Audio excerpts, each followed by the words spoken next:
ചേച്ചിയുടെ കാര്യം ആലോചിച്ചിട്ട് എനിക്ക് പേടിയാവുന്നു. എനിക്ക് പേടിയാവുന്ന വീട്ടിൽ കയറാൻ. അമ്മ എന്ത് പറയൂ എന്തോ. നേരിയപ്പെട്ട് രണ്ടെണ്ണങ്ങ് കിട്ടും, അത് കയ്യോടങ്ങ് വാങ്ങുക. പോടാ വാസു. ചേച്ചിയുടെ അമ്മ മര്യാദക്ക് പറഞ്ഞതാ ഇതൊന്നിട്ട് പുറത്തു പോയല്ലേ എന്നിട്ട് ഇപ്പൊ എന്തായാലും വീടിന്റെ പുറകെ ഒളിച്ചിരുന്നിട്ട് കാര്യമില്ലല്ലോ. കൊറേ നേരായി മനുഷ്യനെ മെനക്കെടുത്ത. എനിക്ക് വീട്ടിൽ പോയിട്ട് കൊറേ പരിപാടികളാ. എടാ എന്റെ പൊന്നു വാസുക്കുട്ടാ, ഇതിനൊരു തീരുമാനമാക്കിയിട്ട് നീ പോയാ മതി. ഇല്ല അമ്മ എനിക്കിട്ടും കൂടി തരും. അതെന്തിനാ നിനക്ക് വരുന്നേ? ചേച്ചിക്ക് കിട്ടുന്നതിന്റെ ബോണസ് എനിക്കും കൂടി കിട്ടാറുണ്ടടാ. പിള്ളേരെ നിങ്ങൾ ഇങ്ങനെ പറയല്ലേ, എനിക്ക് നല്ല പേടിയാവുന്നു. എന്തേലും ഒരു വഴി പറഞ്ഞതാ. എടി കള്ളിപ്പാറ, നിനക്ക് അവനായിട്ട് രണ്ടെണ്ണം കൊടുക്കുന്ന കൂടെ ആ മാലയും കൂടി ഇങ്ങോട്ട് വാങ്ങിക്കൂടാ? ഞാൻ അതിന് എനിക്കറിയോ അവന്റെ ഈ മായ ഉണ്ടെന്ന്. അത് നേരാണല്ലോ. മാല ചേച്ചി വിഷമിക്കണ്ട, നമുക്ക് വീട്ടിൽ പോവാം, ബാക്കി അവിടെ വെച്ച് നോക്കാം. പിള്ളേരെ കാണുന്നില്ലല്ലോ, ഇത് എവിടെ പോയി കിടക്കണ്. ഇങ്ങോട്ട് വരട്ടെ. നേരിപ്പെട്ട് രണ്ടിനായിട്ട് കൊടുക്കണം. ഓ 3 ഉണ്ടല്ലോ, എത്ര നേരായി. എന്റെ ഭഗവാനെ, എന്തേലും സംഭവിച്ചു കാണോ? എന്താ ഡാർക്ക, എവിടെയായിരുന്നു? എവിടെയായിരുന്നു ചോദിച്ചേട്ടില്ലേ? ഏത് പിന്നെ അവൾമാരെന്തേ? നീ പറഞ്ഞ നേരാ. നിനക്ക് കിട്ടിയ ബോണസിന്റെ പകുതി എനിക്കിപ്പോ കിട്ടി. എല്ലാവർക്കും കിട്ടൂടാ. എവിടെയാണെന്ന് ചോദിച്ചു കേട്ടില്ലേ? ആന്റി അത് പിന്നെ ഇവൾമാര് പറയും. ഞാൻ പോയിട്ട് പിന്നെ വരാട്ടോ. ഞാൻ പോവാടി, ബൈ ബൈ. ചതിച്ചല്ലോ. അത് പിന്നെ അമ്മേ, ഏത് പിന്നെ എവിടെയായിരുന്നെന്ന്? ചേച്ചി അമ്മയോട് ഇപ്പൊ കാര്യം പറയണ്ട, നല്ലത് കിട്ടും നമുക്ക്. അമ്മേ ഞങ്ങള് പുറത്തു പോയേക്കുമായിരുന്നു. സമയം തകർത്തു എന്നറിയില്ലേ? ഇനി വന്നാണ് അമ്മ, ഒരബദ്ധം പറ്റിയതാ. മഴയൊക്കെയല്ലേ, എന്ത് ചോദിച്ചാലും ഒരു തർക്കുത്തരമുണ്ട്. എന്താ ഈ വീട്ടിൽ നടക്കുന്നേ? ഇല്ലമ്മേ, ഇനി തർക്കുത്തരം ഒന്നും പറയില്ല, ഉറപ്പ്. അത് പിന്നെ അമ്മേ എന്താ വിളിക്കുന്നേ? എന്റെ പൊന്നേച്ചി പറയില്ലേ, എനിക്കും കൂടി കിട്ടും. അതൊന്നുമില്ല അമ്മ. ചെല്ല്, ചായ എടുത്ത് വെച്ചിരിക്കുന്നു, രണ്ടും പോയി കുടിക്ക്. ശരിയമ്മേ, കുടിച്ചിട്ട് വരാം. ചേടാ അവള് മുങ്ങിയോ?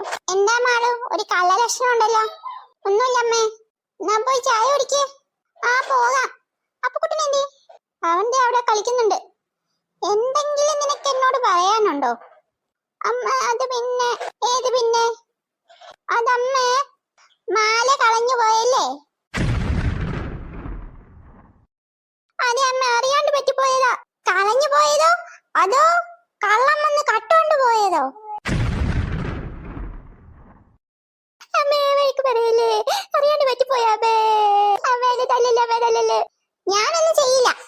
ഇങ്ങനെ എന്തെങ്കിലും ഉണ്ടെങ്കിൽ ഉടനെ വീട്ടിൽ അറിയിക്കണമെന്ന് നിനക്കറിയില്ലേ? എന്നിട്ട് നീ പറഞ്ഞോ? ഇല്ല, പേടിച്ചിട്ട് അതേ പറയാത്തത്. എന്തിനു പേടിക്കണം? ഞാൻ നിന്നെ പിടിച്ചിരുന്നോ? ഇല്ലല്ലോ. ഇല്ല വേണ്ട, എനിക്കറിയില്ല. അത് വേണ്ട.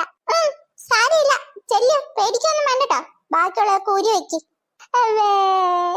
സാരമില്ല, പോട്ടെ കേട്ടോ, കരയണ്ടട്ടോ. മാല കിട്ടിയിട്ടുണ്ട്, കള്ളനെ പിടിച്ച്. അതേ മോളെ, പോലീസ് മാമൻ നമ്മുടെ ഫാമിലി ഫ്രണ്ട് ആയിരുന്നു. അതുകൊണ്ട് കള്ളൻ ഇതൊക്കെ എടുത്തോണ്ട് പോകുന്നതൊക്കെ അവര് കണ്ട് അങ്ങനെ പിടിച്ച് സാധനവും കിട്ടിയിട്ടുണ്ട്. പേടിക്കണ്ട കേട്ടോ. നേരാണത്. അതേടാ, വെറുതെ ഇതിനെ പേടിക്കണേ. പോയങ്ങ് പോയി, അത്രേ ഉള്ളൂ കേട്ടോ. അമ്മ ഞാൻ ആകെ പേടിച്ചു പോയമ്മേ. മക്കളെ പേടിക്കൊന്നും വേണ്ടട്ടോ. പക്ഷെ ഒരു കാര്യം, ഇങ്ങനെ എന്തേലൊക്കെ വന്നാ അപ്പ തന്നെ എന്നോട് പറയണം. അല്ലെങ്കിൽ ഉടനെ എന്നെ വീട്ടിൽ വിളിച്ച് കാര്യം പറയണം. ഇങ്ങനെ പേടിച്ച് പതിഞ്ഞു നിന്നാലേ ഒരു സൊല്യൂഷൻ കാണാൻ പറ്റില്ല കേട്ടോ. അതിപ്പോ എന്താണേലും. ശരി അമ്മേ, പോയി കഴിക്ക്. കൊറേ ഓടിയതല്ലേ എന്റെ കൊച്ച്. പാവം പിള്ളേര്, പേടിച്ചു പോയി. എല്ലാം ഒന്ന് വരണ്ടോട്ടെ. പാവം ചേച്ചി ഇപ്പൊ നേരിപ്പെട്ട് കിട്ടിക്കിട്ടുണ്ടാവും. അതോ ചേച്ചി ഇത് പറഞ്ഞിട്ടുണ്ടാവോ? പറഞ്ഞാ ഉറപ്പന്ന്. പറഞ്ഞില്ലെങ്കിൽ ഇതൊക്കെ എപ്പോ പറയും? അയ്യോ, പോലീസ് സ്റ്റേഷനിലൊക്കെ പോണ്ടി വരുമായിരിക്കും. നോക്കിക്കളയാ. എന്താടി ഒറ്റയ്ക്ക് ഒന്ന് വർത്താനം പറയുന്നേ? ഇങ്ങോട്ടെത്തിയാ? എന്തേലും ചോദിച്ചമ്മ? ഞാൻ ചേച്ചിയുടെ കാര്യം ആലോചിച്ചിട്ടേ ആദ്യം പിടിച്ചിരിക്കായിരുന്നു. വേണ്ട, കൂടുതലൊന്നും വേണ്ട. നിങ്ങൾ രണ്ടുപേരും കാണിച്ച ചതി ഞാൻ മറക്കൂല. അയ്യോ അങ്ങനെ അറിയാലേ, ഞാൻ ബുദ്ധി ആലോചിക്കാൻ ഓടിപ്പോന്നതാ. തൽക്കാലം വിശ്വസിക്കുന്നു. ചേച്ചി അമ്മയോട് പറഞ്ഞോ? അതൊന്നും നീ അറിയണ്ട. അപ്പൊ സോൾവ് ആയല്ലേ? സോൾവ് ഒന്നും ആയില്ല. പോയത് നിനക്ക് വെച്ചിരുന്ന മാലയായിരുന്നു. ചേച്ചി നേരാണോ? ആടി, അതുകൊണ്ട് എനിക്ക് സീനില്ല. ആകെ പൊല്ലാപ്പായല്ലോ ഇത്. എന്തേലും ആവട്ടെ. ഇവയ്ക്ക് ഒരു പ്രശ്നല്ലേ? അയ്യോ ചമ്മിപ്പോയി ഞാൻ. എടി, ഞാൻ ഈ ഡ്രസ്സൊക്കെ ഒന്ന് മാറിയിട്ട് വരാം.